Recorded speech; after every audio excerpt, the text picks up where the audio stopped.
Life DiBiase.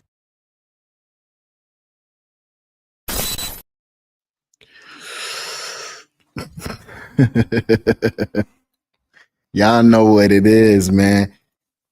This is day 31 of Vlogtober. We are on our last day. Y'all know where y'all at? Well, what channel you're on? This is We the People TV, and we are on a special late edition of what? The Offenders Initiative podcast. All my stoneheads, all my offenders, man. Thank y'all for pulling up. And as y'all see, man, this is Halloween. It's Halloween today, man. Happy Halloween to everybody out there. Happy Zalloween to everybody out there. You know what I'm talking about? We still smoking, man. You know what I'm saying? As y'all can see, today I am. Let me get it right here. Today I am Slate the Conqueror, aka Slate Daniel Richards. Conquering all timelines. Fuck Reed Richards, fuck Captain America, and fuck Tony Stark too. No, Tony Stark. I'm Tony Stark. Anyways, y'all. As y'all can see, boy, fresh and new. You'll see the hair. You'll see the hair, man. Look at that. Look at that. Yo, my barber a fucking fool, man. She went crazy on my shit. Look at that shit. Yeah, you don't just get that everywhere. You know what I mean? You don't just get that everywhere. Shout out to my barber and all of that. But yeah, y'all know what it is, man. Roll up something, man. We about to get it in, man. And y'all see the caption. We're gonna go over react to episode 2 of Welcome to Derry, HBO Max original. And I came across 20 survival tips for a black person if you're in a horror flick. I'm down to see that because every nigga don't think alike. So I'm interested to see exactly what we're gonna get out of that. So let's get to it. All right. Let's find the first one. Let's start with Welcome to Derry. Everybody that's been keeping up with that or whatever, like, comment, and subscribe. Everybody that's here right now, whether you're watching this content either religiously in passing, even if you don't smoke, don't forget to give me a like, comment, and subscribe. And everybody's video who I may or may not react to that video today, also give them a like, comment, and subscribe to do. Today's content is coming by way of Think Story. 780k subscribers. Give them a like, comment, and subscribe, and we're going to check this out. Episode 2 of Welcome to Derry. Let's get some theories and some breakdown in here. Let's go. Episode 1 ended with Susie and Veronica being the only two to survive the Capitol Theater massacre. And I gotta say, it was pretty hilarious that HBO released a new poster where they've just swapped. They're calling it what happened to them little kids at the end of episode 1. Massacre.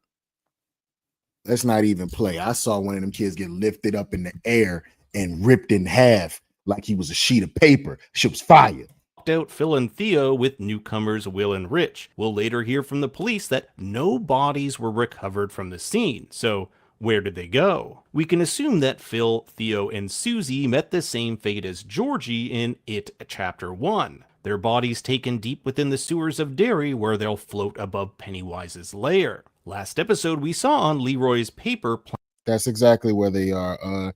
Let's just count out. Those kids are dead, man. Those kids are dead. We don't even need to worry about it. Ooh, they might not be dead. And the boy from episode 1, he might still be alive. Nobody's alive. All those kids are dead. All those kids are dead. Plans for a Paul Bunyan statue. In American folklore, Paul Bunyan is this larger-than-life figure who literally carved the mountains and valleys of the land. He's commonly associated with frontier logging culture, which Derry has a long tradition of. He is so beloved that even the Welcome to Derry sign prominently features him. Why then does most of the town seem to be against this statue? We'll see protesters outside the construction site, hooligans throwing an egg at his sign, and an old woman talking about how the statue is an eyesore. Paul Bunyan is the very thing. Why do I feel like it is scared of Paul Bunyan? The It entity hates, a cheerful, almost legendary figure that brings a community together. We can't have something like that interfering with its plans of division and fear, hence how it manipulates the citizens of Derry to turn against the very figure that's supposed to bring them together. In It Chapter 2, it will even weaponize Paul Bunyan, turning him into a murderous axe-wielding statue in one of Richie's visions. The episode hints at two ways its power manifests over Derry. The first is through corruption. Two councilmen pressure Police Chief Clint Bowers into arresting Veronica. This is crazy. It is so strong as a dark entity that once it landed, it just took over and plagued that entire piece of town. Like nothing good happens around there because of it. It's crazy. Veronica's innocent father, Hank. Clint Bowers might just be Henry Bowers' grandfather, whose father Butch was also in the force. The second way its power has taken over the town is through apathy. When Charlotte Hanlon sees a boy bullied across the street, no one else seems to care. Boys will be boys. Everyone turns a blind eye. This gets at the core symbiotic relationship between it and Derry. The two rely on each other. So he eats kids and controls adults. Okay.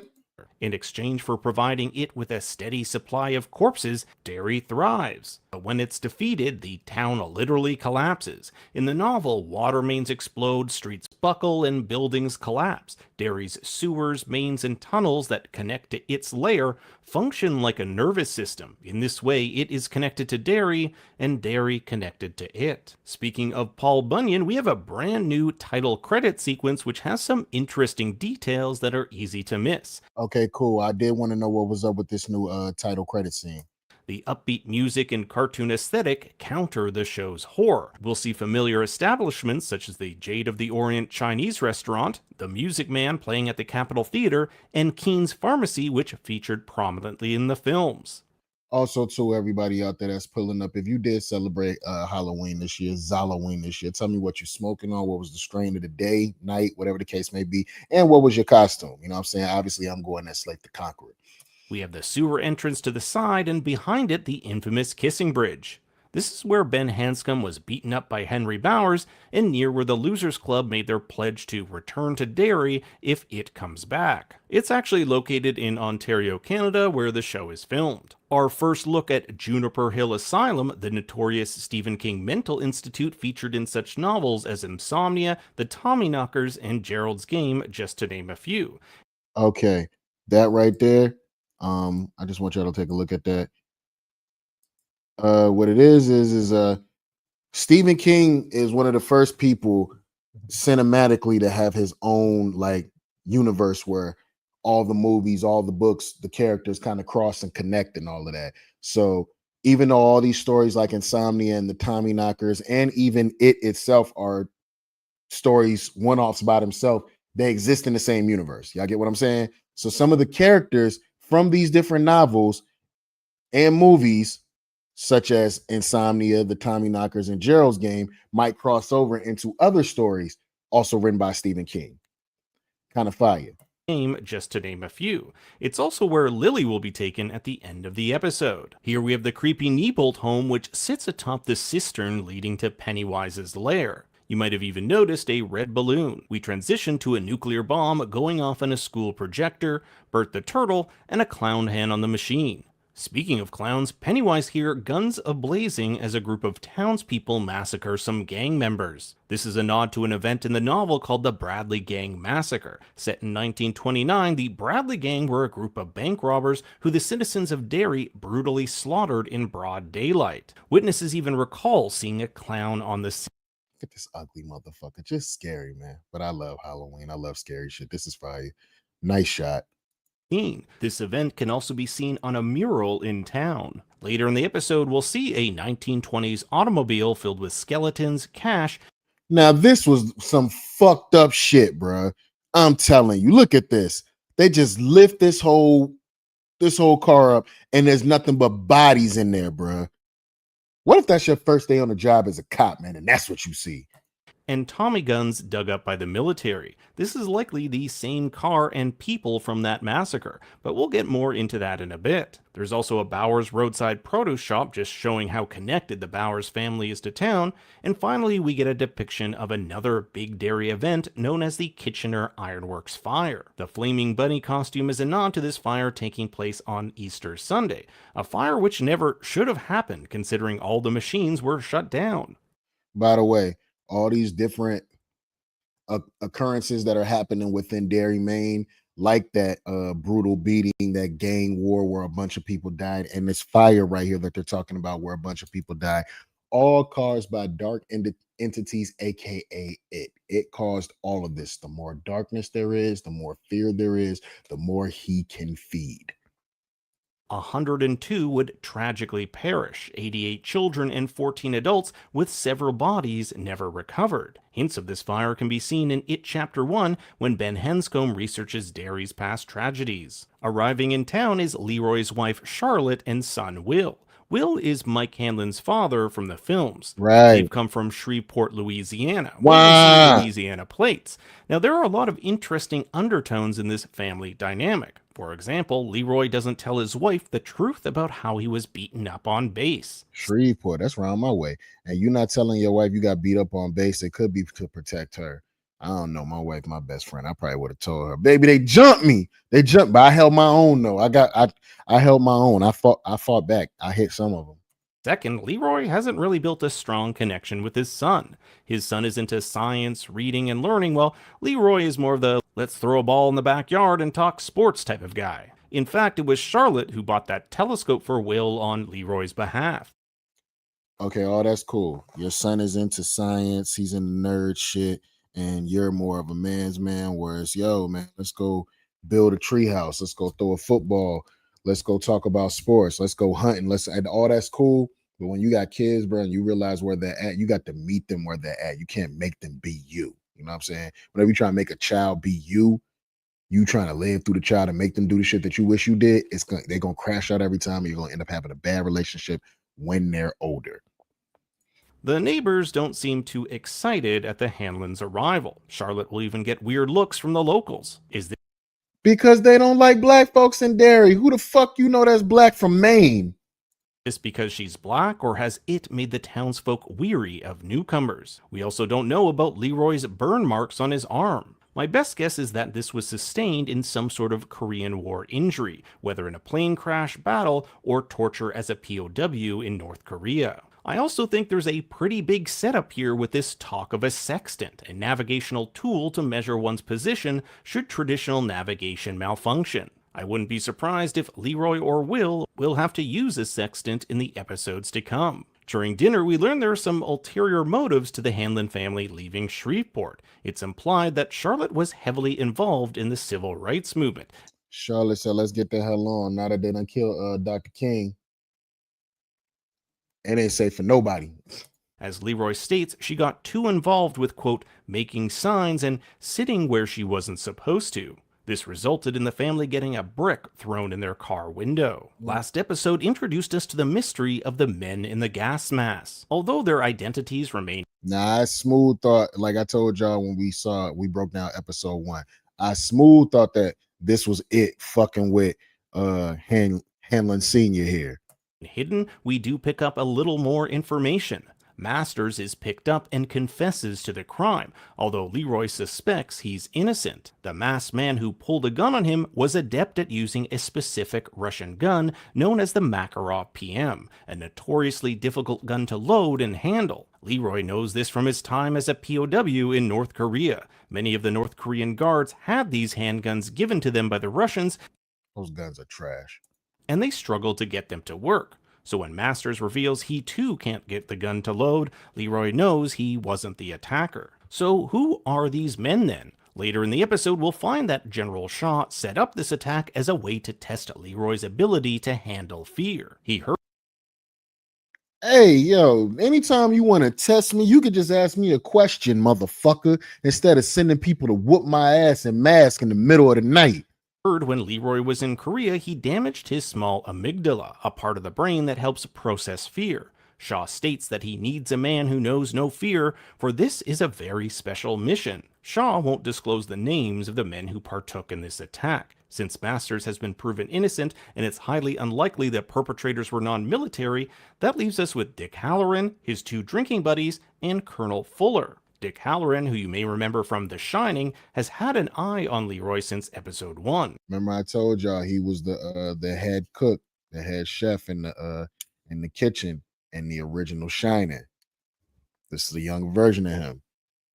He'll even give Leroy a wink. In The Shining, a wink is what Dick Halloran gives Danny the day of their first meeting. He'd be my number one guess. In Leroy's files, we'll see this quick shot of some empty Budweiser cans next to one of these gas masks. And it's Budweisers that Dick and his friends drink at the bar. But maybe it's just a coincidence. It's also entirely possible the plot may skip over this entirely if it's not relevant to the story going forward. But why would Masters confess to something he didn't do? My guess, he was coerced by General Shaw. Fess up to this crime and we'll let you go with this slap on the wrist. The guy is already on the brink of being kicked out of the military for past bad behavior. In this episode, both Veronica and Lily face their first real it scares. Veronica's takes the form of her dead mother, where it's implied she died giving birth to her. I'm leaving town after that. I see my dead mom. I'm leaving town after that. She had me shook.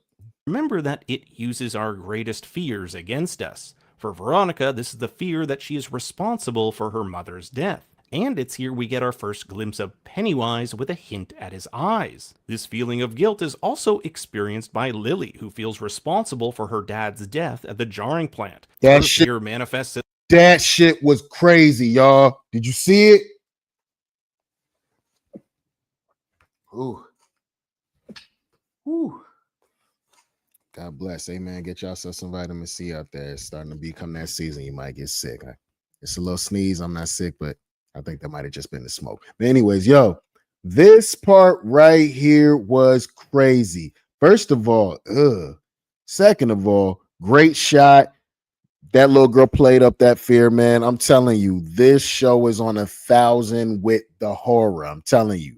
And this weird dad pickle creature. This episode also foreshadows the Black Spot, a Derry speakeasy for African-American airmen to unwind. We'll see Dick and his two friends leave the town bar when they get a little too much attention. In the book, the Black Spot is burned to the ground by a group of racist men who trap and kill several black men inside. In the book, that was also by its doing as well.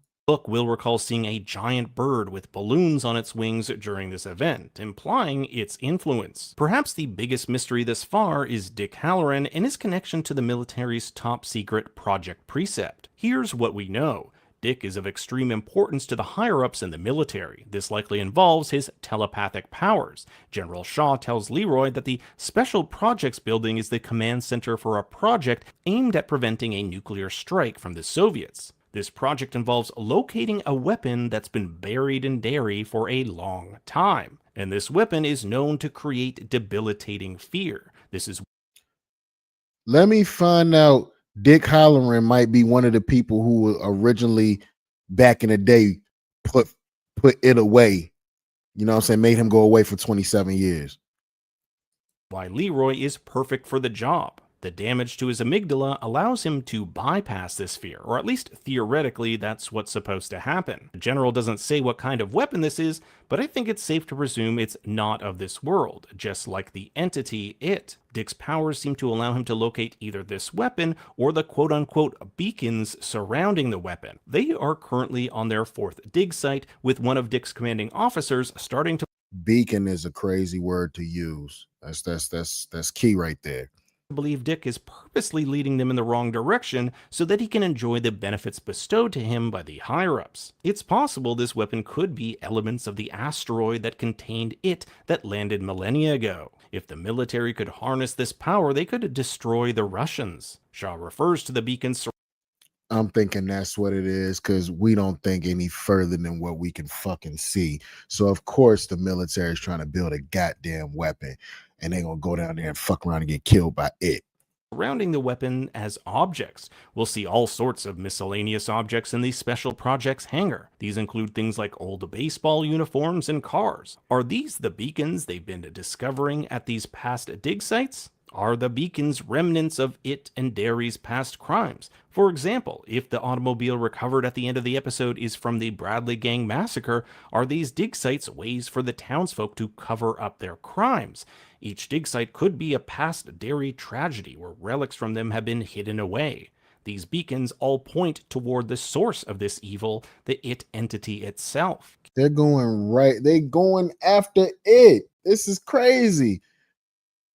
The military always on dumb shit in the Stephen King universe. I noticed that. Carefully watching the dig site are a group of Native Americans. Director Andy Muschietti has stated we'll be hearing a lot more from them as they have been on Derry land centuries before European settlers.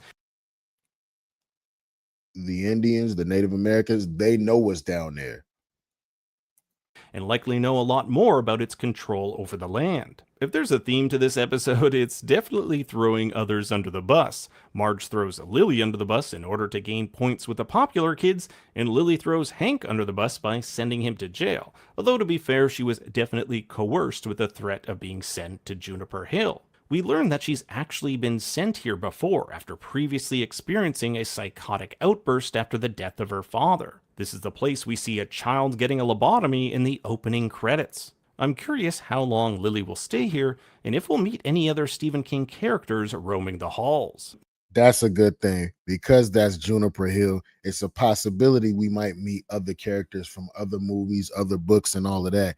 And they might bump into that little girl and speak to her. So this is a good way to this is really fleshing out the Stephen King multiverse universe as we see it.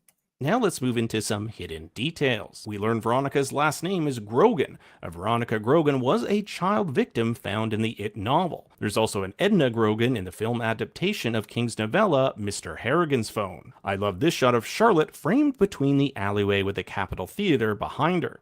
A similar shot featuring her grandson Mike is seen in It Chapter 1. The Underwood typewriter used in the military office is the same brand Stephen King used to write some of his early novels. Okay. The old woman at the butcher shop mentions she's a member of the Grand Dames of Derry. A Grand Dames of Derry sign can be seen on the Welcome to Derry sign alongside the Legion of White Decency. Tony's barbershop can be... The Legion of what? Nah, hold on.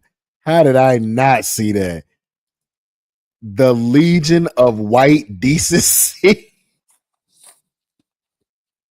Derry racist as shit. I did not know that, bro. I mean, well, you know it, but it's pretty much outright right here. That's KKK, the Legion of White Decency. But if y'all get the fuck on.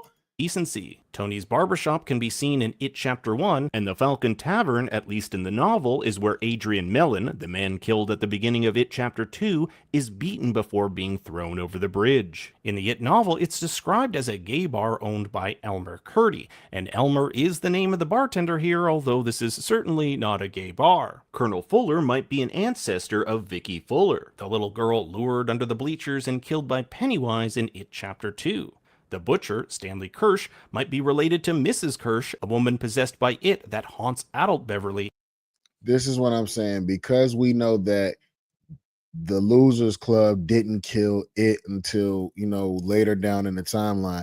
He obviously gets away in this. And what I'm hearing to the grapevine, as they used to say, is every season of Welcome to Derry is supposed to go back 27 more years in the past to see what they did, different set of characters, see what they did as far as handling it taking over the land and people coming up missing and things of that nature. So, if I had that correct, I'm gonna look it up for y'all, but hold on. In Chapter 2, the Teenagers from Outer Space poster in Veronica's room has been cited by King as part of the 1950s cycle of teen horror sci-fi films. Other posters in her room include A Raisin in the Sun and The Defiant Ones, both which tackle themes of racism. Master Sergeant Deevers here sounds very close to the Deaver family in another Stephen King-inspired show, Castle Rock. Two of the names of missing children on the posters, Danielle Van Helden and Colin Woods, are art designers on the show. I love this line Veronica's grandmother says, "You should all be ashamed of yourselves feeding off others' pain, just like Pennywise feeds off the fear of Derry's townsfolk." Masters refers to Leroy as Poitier, a nod to Sidney Poitier, the African-American actor who also stars in A Raisin in the Sun, a poster of which can be found in Veronica's bedroom. Calumet baking powder can be found in the pantry of the Overlook Hotel in The Shining. Now we get into our trailer.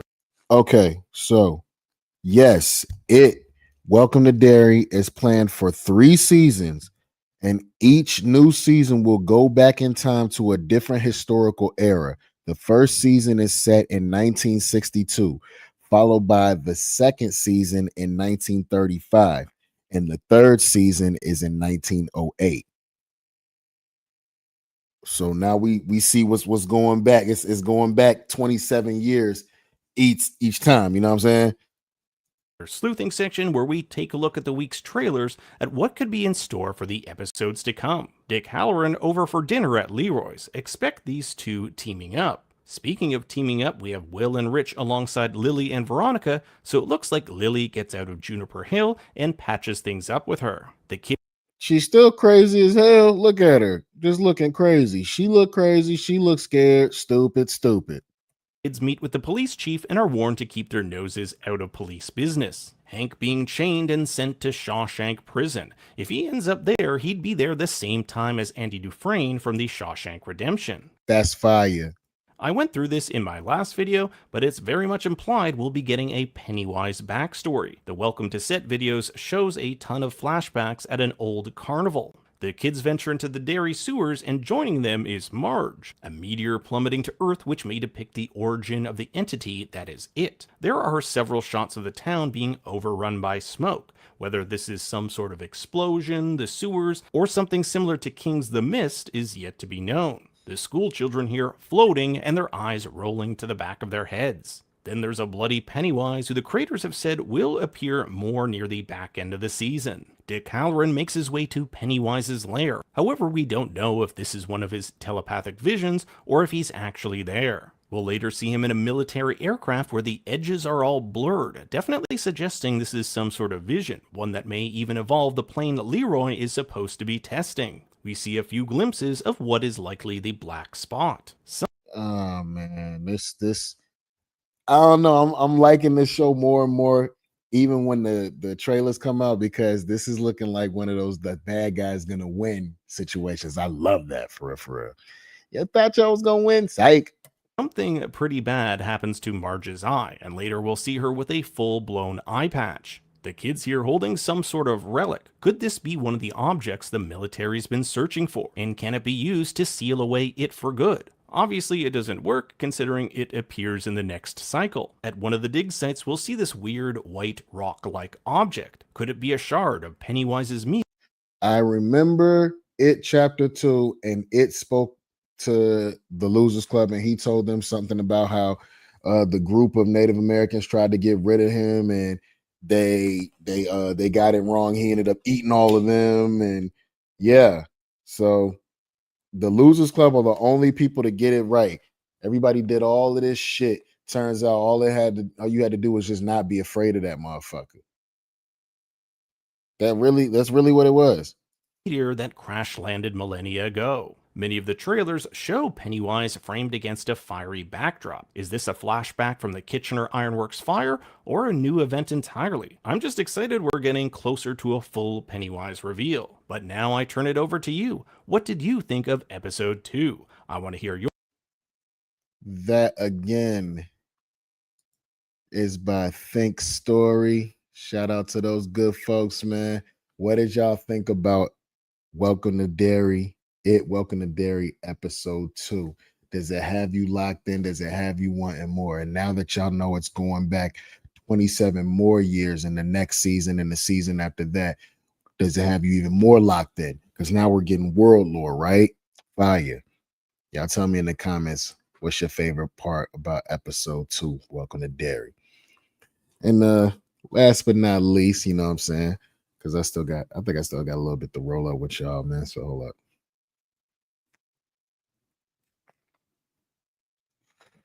Let's see. Now we got Top 20 rules to survive a horror movie. This is by way of Dee Conway's Nostalgic Lounge. Give him a like over there. Salute to those good folks.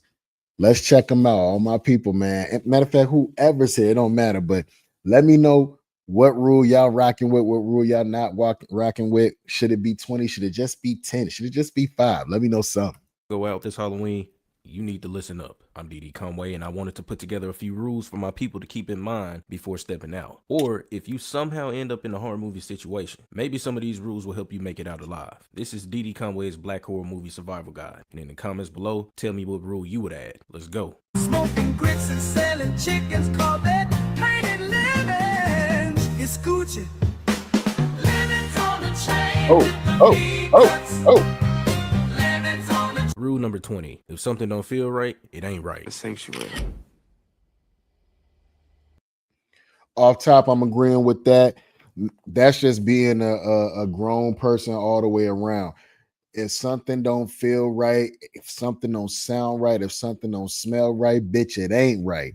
Especially in little situations where you might find yourself where you might be the only one of us around there. Hey man, if it don't feel good, get the fuck on.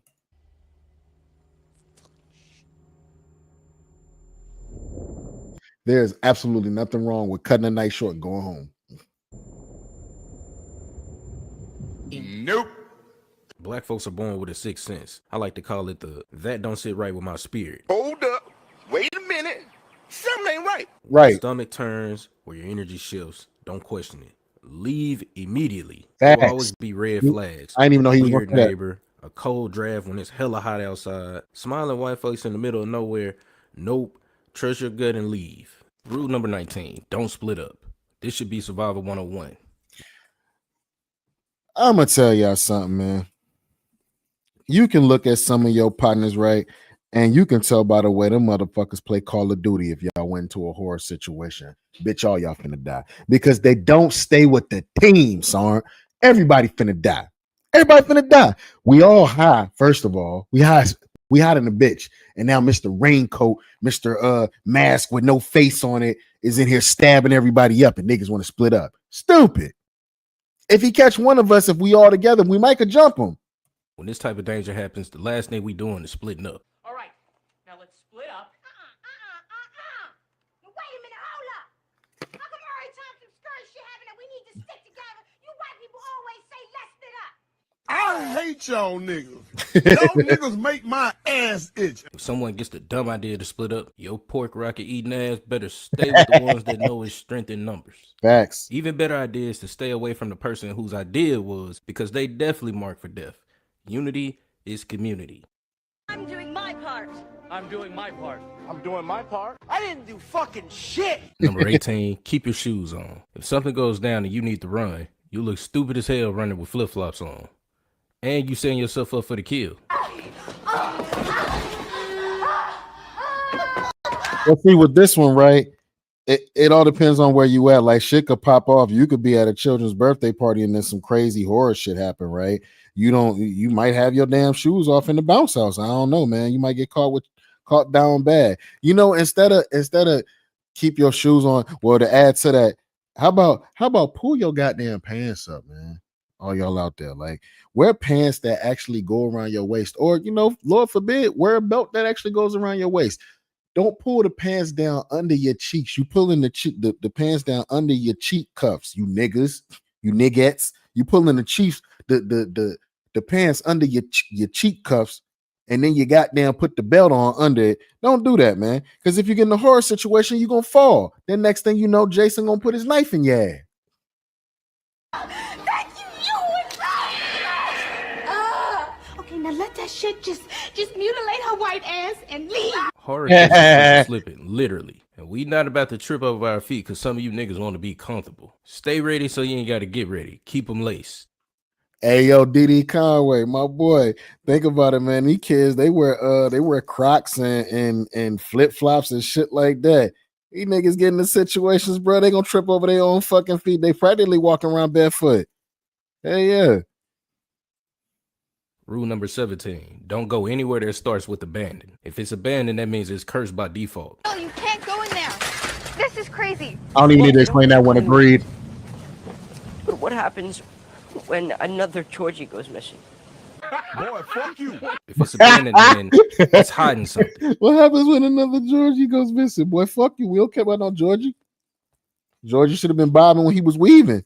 His ass wanted to go outside. Say, y'all parents bad. Y'all got bad parents. That's the reason why Georgie was outside that day by himself playing in the fucking rain, because he got bad parents. Our mom and dad, you ain't going outside. It's fucking raining. What's wrong with you? What's wrong with you? You get your fucking ass in the damn house somewhere.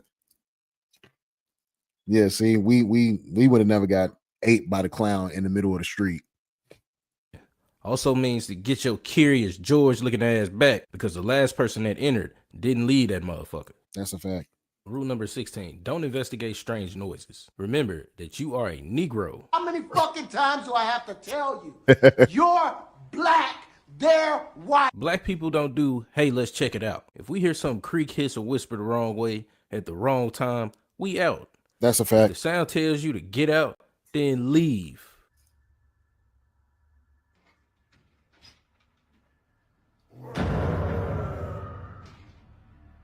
Right? Nah, I'm not saying what the fuck was that. I'm not doing. Hello, somebody there? Ain't nobody fucking there. You got to ask somebody there, bitch. Ain't nobody there. Rule number 15. Mind your business.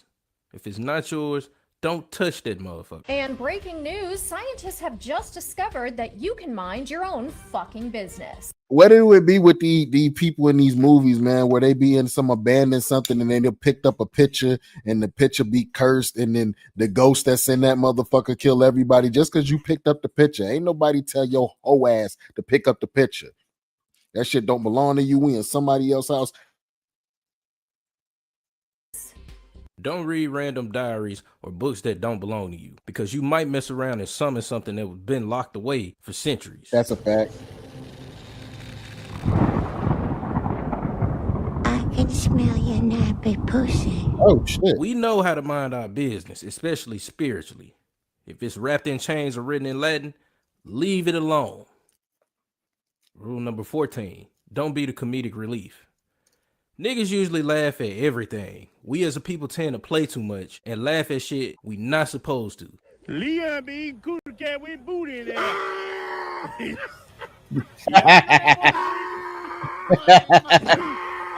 talked to Shirley. Shirley said, I don't know who had was jiggling all the mine is. But if you reading this rule, know that this the one time ain't shit funny. Facts. And being the funny person can set you up to get your ass used and abused. Run from me. Bring it on! Kiki's my middle name, bitch! Rule number 13. Don't take shortcuts. Remember, this is a scary movie that you in, so the normal conveniency can kill. So although that path through the cemetery seemed cool, don't take your funky foot ass down that path. That's a fact. Rule number 12. Don't ignore the What- time. First of all, what is this going down little paths where ain't no fucking light at anyway? Since when do we do that? Man, y'all better get y'all fucking head in the game, man. This is Halloween, goddamn. Y'all better get y'all motherfucking head in the game.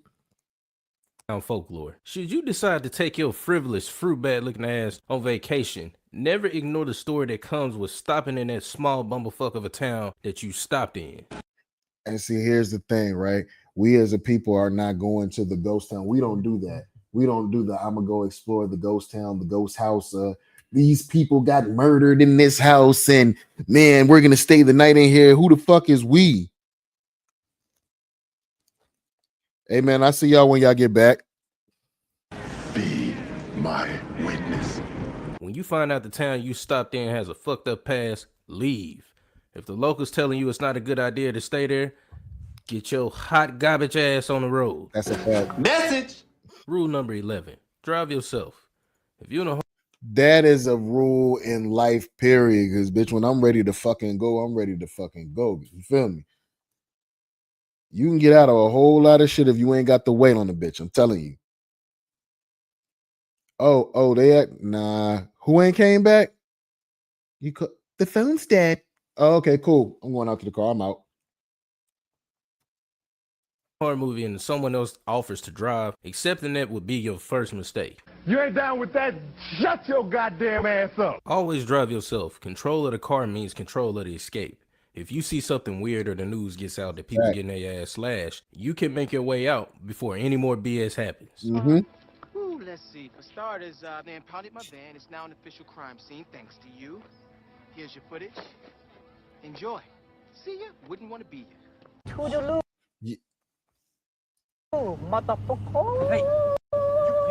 Enjoy. See ya. Wouldn't want to be here. Hey, don't blow that window up for me. Stop. Rule number 10, don't accept random invites, especially from white people. Hey guys, what are you up to this weekend? You want to go on an adventure? We're filming a documentary. Oh, dope. What do you guys have in mind? We're gonna go to the woods to see if we can find that witch who killed all those kids in the 1940s. Wanna come? Yeah. No, I don't want to fucking come. No. Right. No offense, but it's not too many movies where the black friend that was invited survives. Don't be the token black person. Statistics aren't on your side. What are you doing here? What do you mean? Well, I'm supposed to be the only black guy at this party. Oh, that's funny. That's funny. There is always in those little white movies where it be an all white young cast, there's always one token black friend and do. Shit. Yeah, I know. It's whack. Hey man, my bad, man. No doubt. Why don't you take this, man? Thanks. All right. Do you think? Hey. Yeah. Peace out, brother. Hey, honest mistake. You just swear about that, right? Because you more than likely gonna die. Once you accept that invitation, your safety up for negotiation. White people tend to be more daring. If we see a book made out of human skin, wrap this bitch up, we leaving, no matter how many people it is in our group. If you are the token black person with 5 or more white people, you should count on at least one of them putting all y'all life at risk to read that book. Just ask yourself, what do these young yeast yetis or these Negroes gain? Yeast yetis is crazy. By having you there, probably in the middle of nowhere. If you can't answer that, then keep your wide back ass at the house. Rule number 9, don't trust anyone acting calm. Now, if you reading this rule, if everybody getting stabbed up and we wonder, yo, man, there might be a killer around here, then somebody says the bright idea, the killer might still be in this room with us soon. There's a person acting a little too calm. Yeah, it's probably them stabbing everybody. then your long-nosed, bitch-hand ass probably accepted that invite I told you not to. Right. Man, sit your dumb ass down. When the chaos breaks out and it's one person sipping coffee being calm, like ain't shit wrong, that's the villain. That's the person that know way more than what they saying. They either possess, accept that they role in the whole ritual, or they part of the setup. Mm-hmm. Calm means that they picked a side and it ain't yours. Rule number 8, never say I'll be right back. Yo, because bitch, you not coming back. People start dying and you gonna do the, I'm gonna go check and see what that is. I'll be right back. No, you not. Sloop, bro. We loved you. You done, nigga. Because as soon as I hear across the way, oh, man, we gotta go see what happens to him. Who the fuck is we? And you take your ass over there, you gonna die just like him. I'm not going over there to see what happened to him. Ass fried because you not coming back. No 4 words is a kiss of death in a horror movie. I'm getting another beer. You want one? Yeah, sure. I'll be right back. Don't. Get out there. That nigga is get out there. Those 4 words immediately make the killer feel like you trying to hold him because you getting a little too overconfident. Is Wayne Brady gonna have to choke a bitch? Right. Not a good choice of words. Just a curse disguised as casual conversation. If this is said, then the person that said it either has a death wish or they the killer. It's no. Nah, but seriously, never say I'll be right back. Because, yeah, either you going to die or you the killer. That really is what it is. No in between. Rule number 7, don't stand with your back to the window. Windows in a horror movie are based. Normally, people get yanked straight through them motherfuckers by some big motherfucker with a mask on or something like that. They come through the window like the Kool-Aid man. The person who you ain't know was gonna die get dragged out the window. Ain't nobody hopping out that window to go see what happened to her. It's normally a bitch. Ain't nobody finna go see what's going on with her. You hopping through the window? I didn't think so. Basically another invitation to death. Not even really just windows, but random openings too.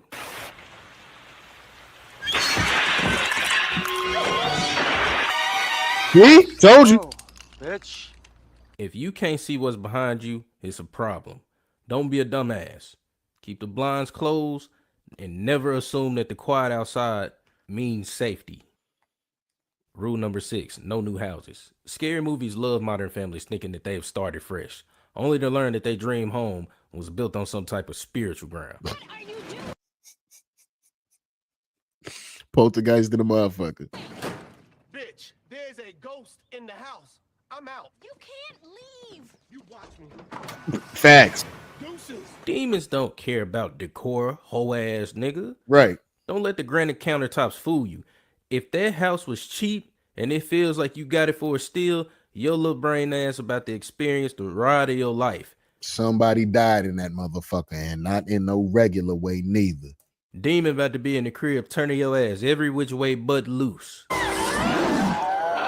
right, motherfucker. Let's get it on. Rule number 5, no sex.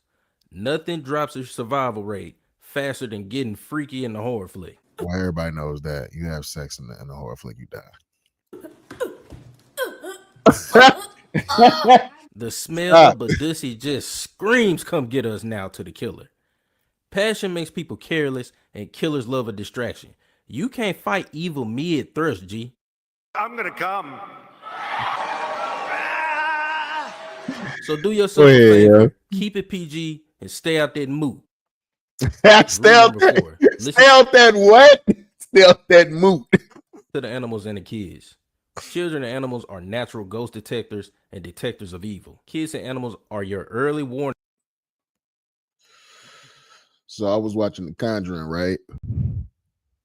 And one of the younger daughters woke up in the middle of the night screaming, and the dad come downstairs, the whole family come in there. She said, that thing was behind the door. It said it wants to kill me. It wants to kill my whole family.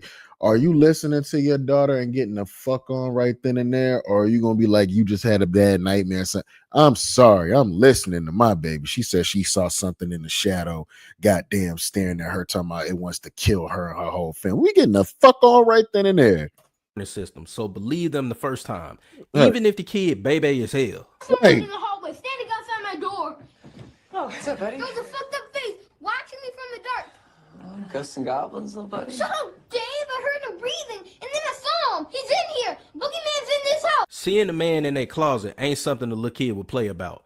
Your dog barking at it and fixated on that one spot, and they won't stop looking at it. Believe them and get out immediately. Facts. Rule number 3, don't stay after the first death. Once bodies start dying, you ain't Scooby-Doo and you ain't got no mystery machine. Take your syndromic detective looking ass on. Every group that sticks around to find out what happened always ends up joining the investigation as evidence. Once the first person drops, event over, cancel all this shit, and leave the ones that want to stay and try and figure it out to end up in a sequel. That's a fact. Bodies start dropping. Ain't no, oh man, don't you guys don't leave. Like, we need help figuring out who did this. No, man, y'all play motherfucking Ace Ventura, motherfucking Pet Detective. We out, man. Me and my car leaving. If you rolling, you better come with me. Rule number 2, don't hang around white people. No offense at all, but white people too adventurous in scary movies. Weird shit get to going down, and they like to explore, investigate, and stay just one more night. Meanwhile, folks getting clapped one by one, and they acting like it ain't nothing. Come forward. Reporting live for Black TV. White folks are dead. We're getting the fuck out of here. Let's roll, Jack. That's a fact. Let's go, motherfucker. That's a fact. That's a fact. You can love your Elmer's glue skin ass friends. That's fine. But value your life Jesus Christ, DD Conway. more, and just don't even be around them in this situation, because they always have and end up in the strangest of shit. Black folk instincts is to leave. White folk instincts is to hear that noise and go find out what it is. So let them folks be the example. I don't know, man. It depends on what set of black folks you talking about. Because these new kids, bro, these YNs, They not scared of the police. They not scared of their mama. They not scared of their grandmama. They not scared of nobody no more, bruh. Like, they'll be let Jason bring his ass in here, nigga. I got that switch for his motherfucking ass. Fuck you talking about? You know what I'm saying? Bring that pop on his ass. You be like, bro, that's Jason. Where's you talking about? All right. Rule number 1: survive, don't solve. Fact. If you made it to this rule, then that means you damn sure ignored rule number 2. So that means you need to focus on surviving the chaos that you chose to be a part of. Your Crash Bandicoot looking ass got one goal, and that's to survive and make it home. You won't get me. My man dove out the Your window. job ain't to find the source, it's to get out. You don't need to know who, what, or why. You need to find the exit, and in the process realize that it's every man for themselves. If they fall, you can't help. Nope. No time for extra sentimental shit. If they die, get bit, or become possessed, you don't help. Nope. Solving is for sequels, hoe ass nigga. Surviving is for legends. Detectives find answers, survivors find peace. Hey, my man not lying on that one. Straight up and down. Salute to Diddy Conway, man. This has been a good little late night sesh, man. You know what I'm saying? For Halloween, you know what I'm talking about? We down to our last. Thank y'all for joining me, man. Whether you pulled up or you gonna catch me on the rewatch, whatever the case may be. Happy Halloween to you and yours. I know everybody don't do the trick or treating with their kids no more, whatever. You know what I'm saying? Whether y'all do the trunk or treat or y'all might have your own candy at the crib, whatever y'all got going on. You know what I'm talking about? But enjoy your Halloween, man. Get your scary movies on as we glide into these holidays, man. Hey. Stay smoking. Happy Halloween.